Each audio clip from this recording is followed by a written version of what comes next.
कहते हैं ना, जिसका कोई नहीं होता उसका भगवान होता है।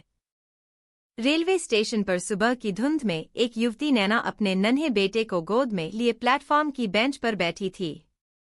उसकी खूबसूरत आंखों में उदासी और बेचैनी किसी गहरे राज को छुपाई थी। हर गुजरती ट्रेन की भीड़ उसे दिल्ली जाने से रोक रही थी। क्या था वह रहस्यमयी मकसद जो उसे बार बार हिम्मत तोड़ने पर मजबूर कर रहा था? पास ही करण नाम का एक युवक उसे चुपके से देख रहा था। उसकी नजरें मदद की चाहत थी या कुछ और छिपा इरादा। लेकिन कहानी में आगे बढ़ने से पहले वीडियो पर लाइक करें, चैनल जिंदगी की कहानी को सब्सक्राइब करें और कमेंट में अपना और अपने शहर का नाम जरूर लिखें। लखनऊ का चारबाग रेलवे स्टेशन सुबह की हल्की धुंध और यात्रियों की चहल-पहल से भरा हुआ था। प्लेटफॉर्म नंबर 3 की एक बेंच पर 23 साल की नैना अपने 1.5 साल के बेटे राघव को गोद में लिए बैठी थी। उसका चेहरा खूबसूरत था, लेकिन आंखों में गहरी उदासी और थकान साफ झलक रही थी। नैना का इरादा दिल्ली जाने का था, जहां उसे एक जरूरी काम निपटाना था। लेकिन सुबह से अब तक जितनी भी ट्रेनें प्लेटफॉर्म पर रुकी थी, सभी में इतनी भीड़ थी कि वह अपने नन्हे बेटे के साथ चढ़ने की हिम्मत नहीं जुटा पाई। नैना का बेटा जो उसकी गोद में खेल रहा था, बार बार प्लेटफॉर्म पर घूम रहे हॉकरों की ओर इशारा करता, कभी मूंगफली वाले की ओर तो कभी खिलौनों की दुकान की ओर। हर बार नैना उसका छोटा सा हाथ प्यार से नीचे कर देती और धीमी आवाज में कहती, नहीं बेटा, यह अभी नहीं। उसकी आवाज में ममता थी, लेकिन चेहरे पर एक ऐसी मायूसी थी जो किसी गहरे दर्द की कहानी बयान कर रही थी। पास ही दूसरी बेंच पर एक युवक करण बैठा था। 28 साल का करण एक मार्केटिंग एग्जीक्यूटिव था जो दिल्ली में नौकरी करता था और जरूरी काम से अपने गांव गया था और अब वापस लौट रहा था। उसने नैना को सुबह से देखा था। वो बार बार ट्रेन के डिब्बों की ओर जाती, भीड़ को देखकर रुक जाती और फिर उदास चेहरा लिए बेंच पर लौट आती। करण का ध्यान नैना के चेहरे की उदासी और उसके बेटे की मासूमियत पर बार बार जा रहा था। नैना की सादगी ने उसे पहली नजर में आकर्षित किया था, लेकिन उसकी मायूसी ने उसके दिल में कुछ और ही भाव जगा दिए। वो सोच रहा था कि आखिर इस युवती की क्या कहानी है जो इतनी परेशान दिख रही है। करण कुछ देर तक अपनी जगह पर बैठा नैना को देखता रहा। जब राघव ने फिर से एक खिलौने वाले की ओर इशारा किया और नैना ने उसका हाथ नीचे करते हुए वही बात दोहराई, तो करण से रहा नहीं गया। वह उठा, खिलौने वाले के पास गया और एक छोटा सा टेडी बियर खरीद कर लौटा। वह धीरे से नैना के पास पहुंचा और टेडी बियर राघव की ओर बढ़ाया। लो छोटे, यह तुम्हारे लिए, करण ने मुस्कुराते हुए कहा। नैना ने चौंक कर करण की ओर देखा। उसकी आंखों में आश्चर्य और हल्का सा संदेह था। आपने यह क्यों लिया? यह बच्चा है, ऐसे ही इशारा करता रहता है, इसे अभी कुछ नहीं चाहिए। करण ने नरम स्वर में जवाब दिया, कोई बात नहीं, बच्चे खुश हो जाते हैं, थोड़ा सा खेलेगा तो क्या बिगड़ जाएगा, आप परेशान मत होइए।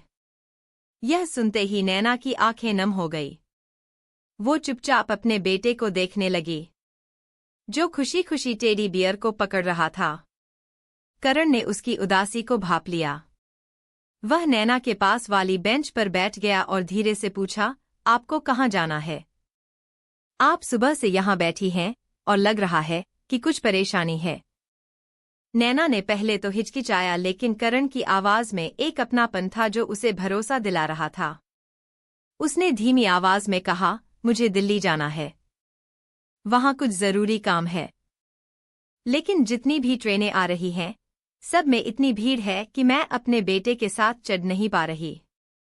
मेरे पास साधारण दर्जे का टिकट है और इंतजार कर रही हूं कि कोई कम भीड़ वाली ट्रेन आए।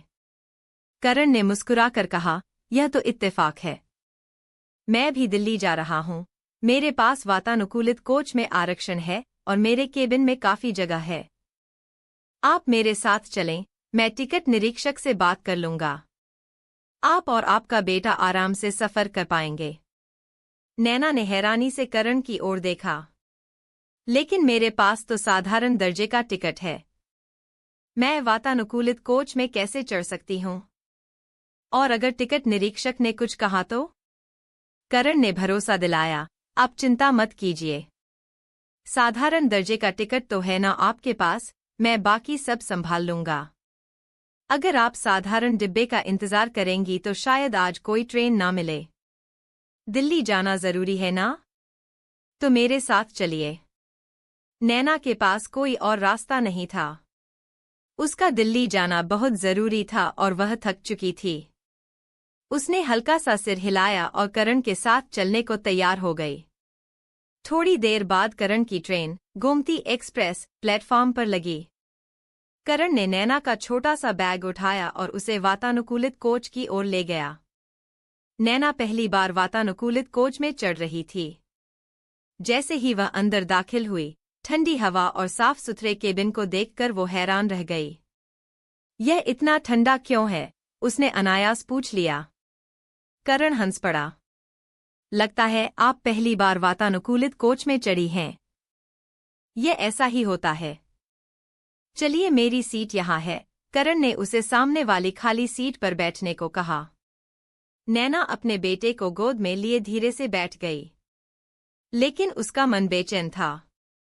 उसे डर था कि टिकट निरीक्षक आएगा और उसके पास साधारण दर्जे का टिकट होने की वजह से उसे उतरना पड़ सकता है। उसने करण से कहा, अगर टिकट निरीक्षक ने कुछ कहा तो मेरे पास तो इतने पैसे भी नहीं है कि मैं वातानुकूलित का टिकट खरीद सकूं। शायद मुझे अगले स्टेशन पर उतर जाना चाहिए। करण ने उसे तसल्ली दी, आप बिल्कुल चिंता मत कीजिए। मैं टिकट निरीक्षक से बात कर लूंगा। आप बस आराम से बैठिए और अपने बेटे का ध्यान रखिए। ट्रेन चल पड़ी। नैना खिड़की के बाहर देख रही थी, लेकिन उसका मन अभी भी बेचैन था।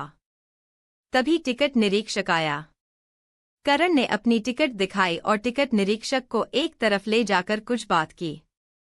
नैना दूर से देख रही थी, लेकिन उसे समझ नहीं आया कि करण ने क्या कहा।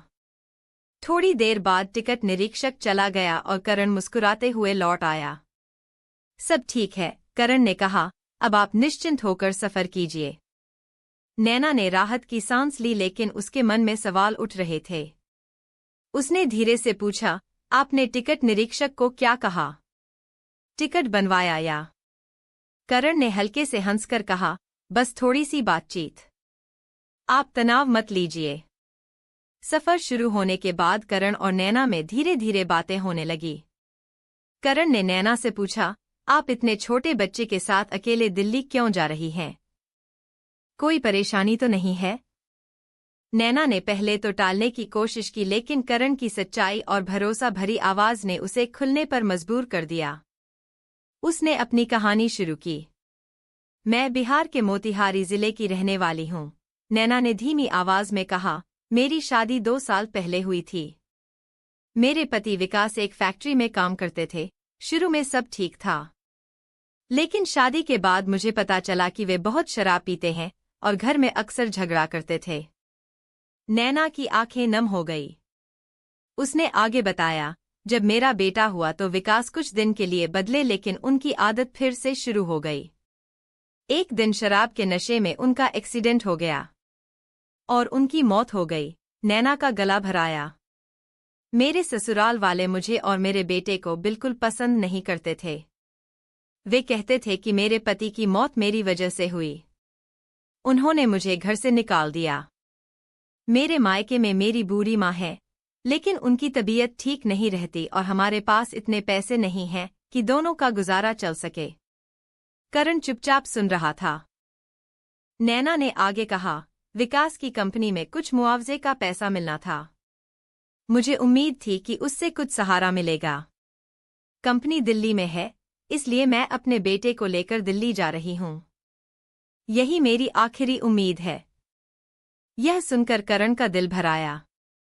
उसने नैना को सांत्वना दी, आप बहुत हिम्मत वाली हैं। इतनी मुश्किलों के बाद भी आप अपने बेटे के लिए इतना कुछ कर रही हैं। चिंता मत कीजिए, मैं दिल्ली में आपकी मदद करूंगा।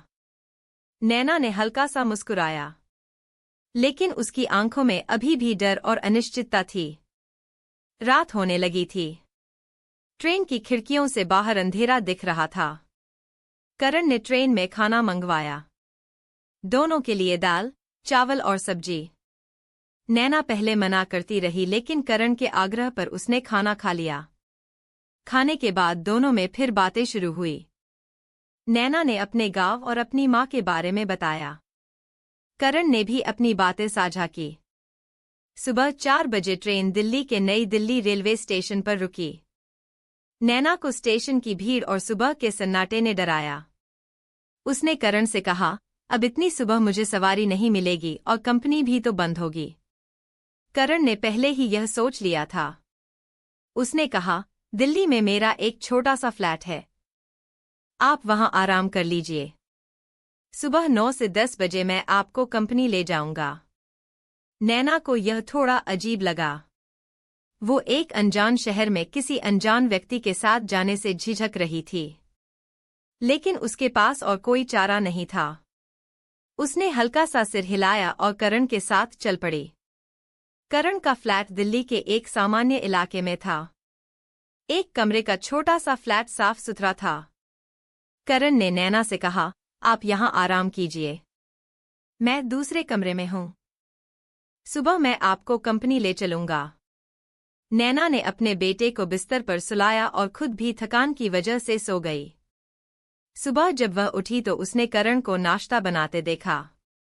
उसने कहा, आपको तकलीफ करने की क्या जरूरत थी? करण ने मुस्कुराकर जवाब दिया, आप मेहमान हैं और राघव तो बहुत प्यारा बच्चा है। नाश्ते के बाद करण नैना को कंपनी ले गया। वहां मैनेजर श्री मल्होत्रा से मुलाकात हुई।